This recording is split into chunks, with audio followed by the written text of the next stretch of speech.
Alors, salut Denis, merci d'avoir répondu à ma proposition de prendre un temps pour qu'on puisse échanger ensemble autour du Tantra et du stage qu'on propose tout bientôt sur Lyon en co-animation ensemble. Parce que bon, ma communauté me connaît un petit peu, mais ne te connaît pas encore. Et je trouvais que c'était euh, hyper intéressant qu'elle puisse te rencontrer et que tu puisses montrer un peu quelle était ta couleur dans le Tantra, dans ton parcours et par rapport à ce stage qu'on propose sur la thématique de consentement, limite et liberté. Alors, ce que j'avais envie de te proposer, voilà, sans que ça prenne des allures de conférence, juste un petit temps tout simple pour qu'on puisse échanger. On l'a déjà fait, nous, de façon informelle, mais qu'on puisse échanger, partager notre vision du Tantra et du coup, ce qu'on va proposer ensemble et qu'est-ce que ça a apporté dans nos vies respectives. Est-ce que ça te parle? Est-ce que c'est OK pour toi? C'est OK. Bonjour Cécile et bonjour à ta communauté. Voilà. Est-ce que tu as envie de te lancer sur le tantra, ce que ça t'apporte? Qu'est-ce que, qu'est-ce qui t'allume dans le tantra ou ce que tu as envie de dire en fait? Ouais. Eh ben, qu'est-ce que c'est le tantra? Pour moi, c'est une pratique de développement personnel. Euh, Ça m'a apporté de pouvoir travailler sur mes blessures. Ça m'a permis de bien les cicatriser. Ça m'a permis de comprendre que j'avais besoin d'être plus aligné et j'ai l'impression en tout cas que ça m'a fait avancer en mode vitesse grand V. J'ai l'impression d'avoir plus avancé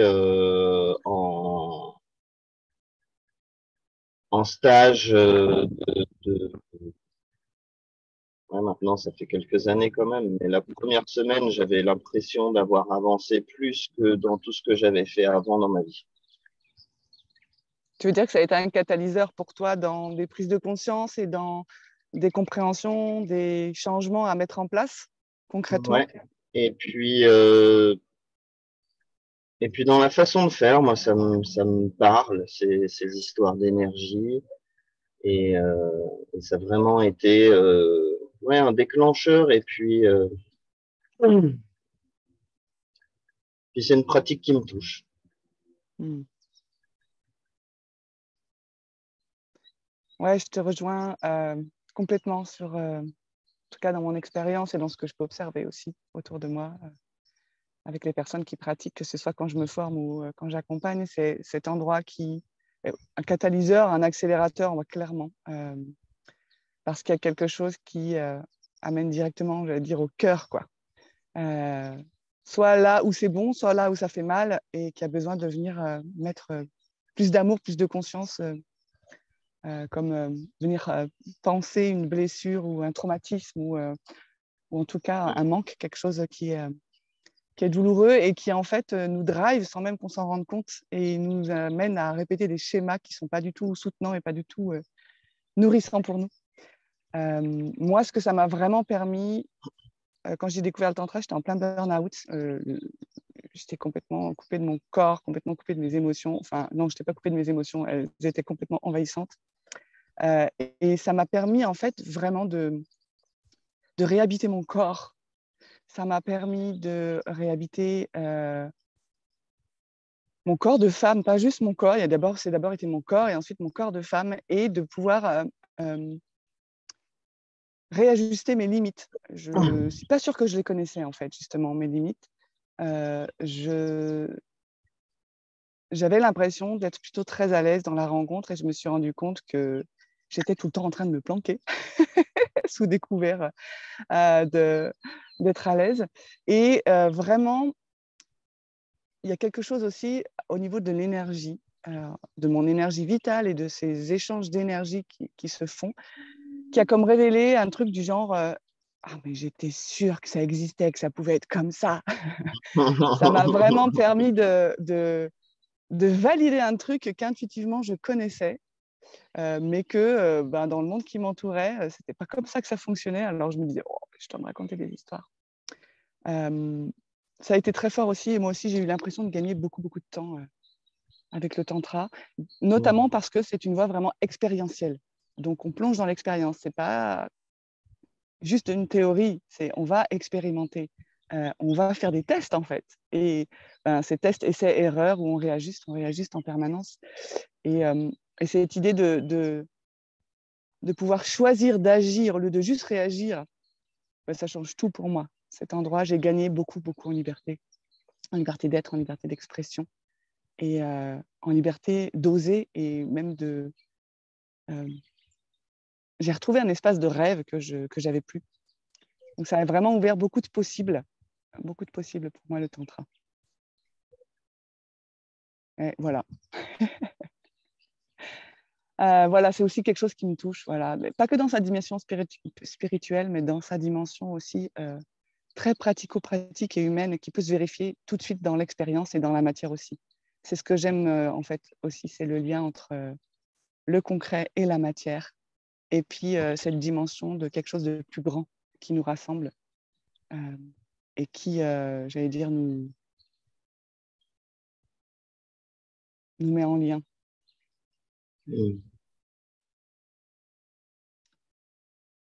Et même si on en a une façon différente d'en parler, il y a quand même plein d'endroits dans notre pratique où on se rencontre. D'ailleurs, on a une formation, on a fait une formation commune, donc forcément avec le Skydancing Tantra, qui est l'école internationale qui a été fondée par Margot Anand il y a maintenant 33 ans, je crois. Je ne sais plus si c'est 33 ou 34, je me suis un peu perdue après les 30. Qui fait qu'on a, on a c'est-à-dire ce langage commun, on a ces bases communes, ce cadre commun qui fait que, oui, quand on pratique, même si on a chacun notre couleur, chacun notre parcours, il y a quelque chose à la fois de riche, de complémentaire et en même temps une grande congruence et une force de rencontre, j'allais dire, qui se dégage, je trouve, de notre duo. Et je trouvais ça intéressant qu'on puisse prendre un temps, puisqu'on est dans la préparation de ce stage, sur les limites, le consentement, la liberté. J'aimerais bien que tu nous partages, si c'est OK pour toi, comment tu vois j'allais dire cette histoire de limite, cette histoire de liberté, quel lien tu fais entre tout ça, comment tu le vis voilà. Eh ben, lors de mes différentes rencontres dans la vie, je me suis rendu compte qu'il y avait beaucoup de personnes qui avaient du mal à fixer leurs limites. Savoir dire oui, savoir dire non, et puis même pas forcément imaginer qu'il y ait d'autres réponses que oui ou non. Et puis même des fois, pas savoir. Et moi, j'arrive à mettre mes limites physiques assez facilement. Ça m'est venu assez jeune. Et j'ai trouvé ça vraiment, waouh, presque, c'est incroyable, quoi. Des gens, ils savent pas dire non. Des gens, ils savent pas forcément ce qu'ils ont envie à ce moment-là. Et, euh, et du coup, tout de suite, la première chose que j'ai eu envie de faire, c'est de faire un stage du coup sur le consentement et les limites. Et, euh, et pourquoi j'ai envie un peu d'enseigner le tantra, ce serait pour essayer de rayonner autour et de faire connaître les pratiques et, et ces pratiques de développement personnel que je trouve encore peut-être mal connues ou encore peu connues.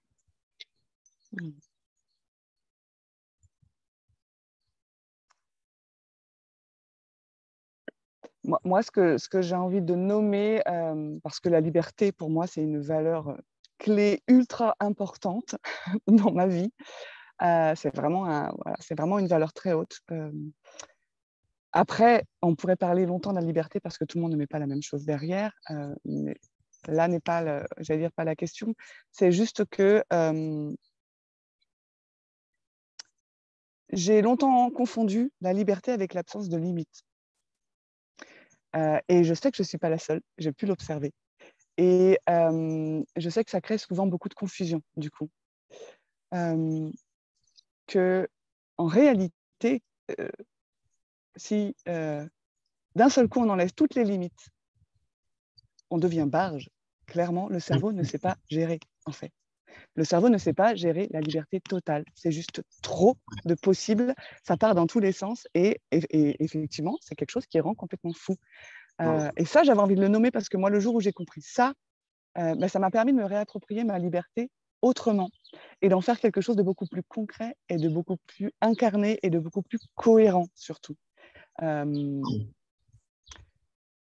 Parce qu'en réalité, ma liberté, je la trouve par rapport aux limites qui m'entourent.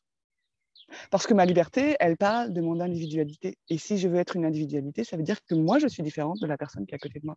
Et si je suis différente de la personne qui est à côté de moi, ça veut dire que, au moins physiquement, il y a une limite entre moi et cette personne. Et à partir de là, je peux vivre ma liberté. Et c'est aussi pour ça que j'ai découvert et je pense foncièrement, de par ma conviction, mais en même temps de par mon expérience, qu'il ne peut pas y avoir de rencontre s'il n'y a pas de limite. Parce que c'est justement grâce à ces limites qu'on se rencontre.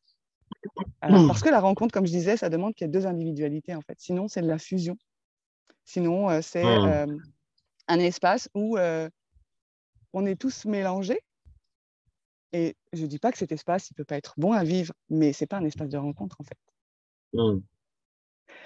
Et au final, tant que je ne suis pas capable de poser mes limites, que ce soit physiquement, que ce soit émotionnellement, que ce soit dans l'espace du cœur relationnel, parce que souvent, si on schématise, les croyances, c'est que c'est plus difficile pour les femmes de poser des noms dans l'espace physique et c'est parce que c'est là où il y a le plus d'abus, c'est là où il y a peut-être une faiblesse physique, je dis bien faiblesse avec des guillemets, c'est là où l'histoire nous montre qu'il y a eu le plus de blessures.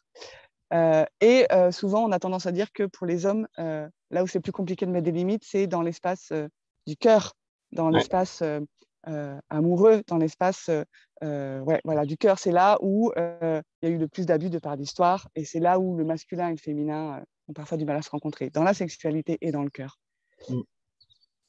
Et souvent, quand on parle de limites, on se dit que pour être libre, il ne faut pas mettre de limites. Mais en réalité, si je fixe mes limites par rapport à ce que je pense que la société attend de moi, en fait, je ne suis pas libre. Parce qu'en fonction de ce que la société attend de moi, je vais me positionner. Mais du coup, ce n'est pas mes limites à moi que j'incarne. Et si, au contraire, je fais ce que la société attend de moi, c'est pareil, je ne suis pas libre non plus. Du coup, je ne peux pas, en fait, trouver, de mon point de vue, je ne peux pas trouver quelle est ma liberté. Et je ne peux pas la vivre si je ne sais pas où sont mes limites. Et je ne peux pas la vivre si je ne respecte pas les limites de l'autre. Parce que du coup, à ce moment-là, je passe dans un espace qui impose. Et même si moi, j'impose, je ne suis pas libre non plus. Parce que si l'autre refuse ce que j'impose, je ne vis pas la liberté que je crois que c'est d'imposer à l'autre. Donc en réalité, ma conviction et mon expérience, c'est que ce sont les limites qui permettent la rencontre et qui permettent la liberté. Et c'est pour ça que je trouvais que c'était hyper important. Il y a plein de gens qui me disent « mais moi c'est bon, je suis très à l'aise avec le non ». Ok, mais alors est-ce que tu es à l'aise avec le oui? Parce que la limite, c'est aussi de dire « t'approches pas plus près ». Ok, et c'est super, merci de le poser. Mais qu'est-ce qui fait que c'est pas possible d'approcher plus près en fait? Donc j'avais aussi envie de nommer ça parce que si pour moi le chemin, ça a été au départ d'apprendre à poser plus fermement et plus clairement mes non. Après, j'ai eu besoin, c'est toujours comme ça, j'ai l'impression, de réajuster et d'apprendre à dire des vrais oui. Parce que l'endroit où ça m'avait amené de dire que des non, c'est comme si je ne savais plus dire oui après. Il y avait un truc ça avait créé une zone de confort de dire non. C'était hyper confortable. Et sauf que du coup, ma zone d'inconfort, c'était devenu dire oui. Je ne sais pas comment toi, tu vois les choses par rapport à cet espace du oui ou du non. Comment ça résonne pour toi? J'ai pas entendu toute la question par rapport aux limites. Par rapport au oui et au non, comment ça résonne pour toi? Parce que Euh, dire un oui, c'est aussi poser une limite. Dire un non, c'est poser une limite. C'est pas les mêmes limites qu'on pose. Là, ce qui me vient, c'est qu'en fait, il y a tout un arc-en-ciel de couleurs entre le oui et le non, et, et c'est intéressant peut-être de regarder ce qu'il y a entre les deux aussi, Carrément. parce que c'est un petit peu les deux extrêmes, le oui, le non, Mm. et à l'intérieur, ben il y a des zones où ben, des fois, je suis pas bien sûr, mais j'ai quand même envie d'essayer. Donc,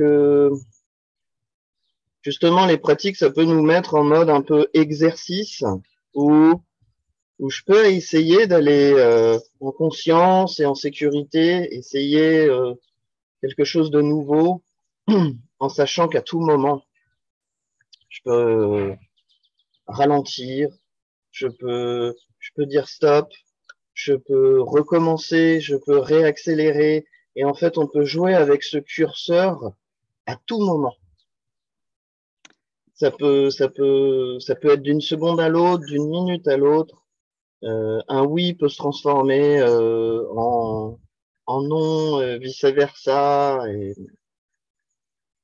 Et voilà, ça permet d'être en mode exercice et ça permet aussi de se tester, de savoir des Mm. fois où on a envie d'aller, où on n'a pas envie d'aller. Ouais, c'est hyper précieux ce que tu nommes. Effectivement, le tantra, alors le tantra, c'est un art de vivre, on est d'accord, c'est pas juste en stage qui devrait, j'allais dire qui devrait, c'est pas qui devrait, mais en tout cas, moi, j'invite à, à le pratiquer au quotidien. C'est devenu, moi, vraiment une philosophie de vie. Je tends à ce qu'il y ait de moins en moins de différence entre mes temps de pratique et ma vie quotidienne, et ça se lise de plus en plus. Euh, Néanmoins, dans un stage de tantra, c'est un laboratoire d'expérience. Et c'est Ouais. vraiment comme ça qu'on propose en fait de le vivre. Comme un laboratoire d'expérience sécurisé, c'est-à-dire qu'il y a un cadre qui est très clair, qui est nommé, qui est approuvé par chacune des participants, des participantes. Et donc, c'est clair, voilà, le cadre est posé, les limites sont posées, et à cet endroit-là, j'ai toute la liberté du coup d'expérimenter, comme tu disais. Euh, euh, et ça résonne fort pour moi, cet entre-deux, le oui, le non, parce que, bien entendu, qu'il y a toute une palette de nuances entre les deux. Et que moi, ça fait partie de mon chemin, justement, de redécouvrir ce qu'il y avait entre les deux. Parce que moi, j'étais plutôt en mode bulldozer ou en mode je disparais, mais entre les deux, il n'y avait rien. Et effectivement, réhabiliter le peut-être, le je ne sais pas, le pas maintenant, le pas comme ça, le OK, mais plutôt de cette façon-là, ou le ben non, en fait, par contre, je te propose plutôt ça. Mais tout ça, ces réajustements, comme tu dis, ils sont hyper précieux. Et en réalité, dans le quotidien, déjà, on n'en parle pas. C'est rare qu'on se laisse la possibilité de les expérimenter. Et du coup, d'avoir un espace qui est dédié à ça, mais c'est d'une puissance de compréhension et de transformation qui est juste énorme, en fait. Qui est juste énorme. Et, et je trouve ça dommage d'ailleurs que ça n'existe pas ailleurs dans la vie que dans un stage de tantra. Alors, c'est pas qu'en stage de tantra qu'on va visiter ça, hein. J'ai bien conscience qu'il y a d'autres pratiques qui le permettent.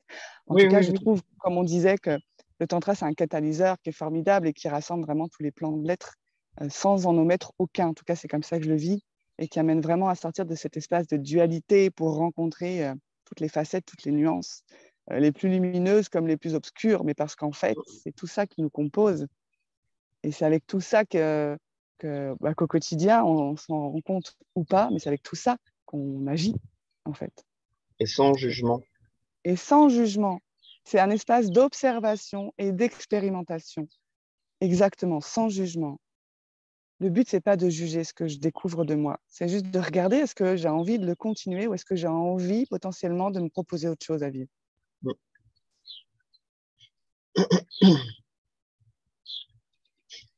Chouette. Est-ce qu'il y a autre chose que tu aurais envie de rajouter par rapport au tantra, aux limites, ouais, avant qu'on clôt pour que ce soit pas trop long à écouter? Ouais, certainement que j'ai encore beaucoup de choses à dire, mais je pense que c'est chouette aussi de rester un petit peu concis et de laisser un petit peu de les gens venir découvrir. Ouais, c'est ce que j'allais dire. Si ça vous a parlé, si ça vous a fait tilter, si ça vous a rendu curieux, curieuse, eh ben, c'est l'occasion idéale de venir découvrir avec nous euh, les 10 et 11 juin du côté de Lyon. Voilà.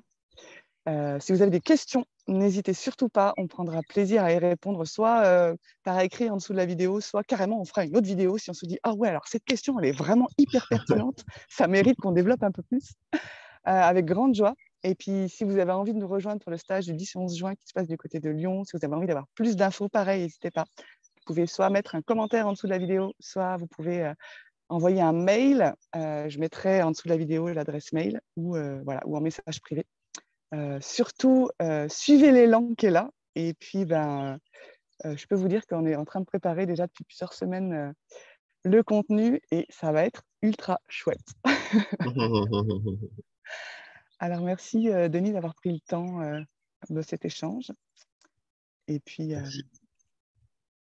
au plaisir de vous retrouver tous dans l'espace de ce laboratoire expérientiel.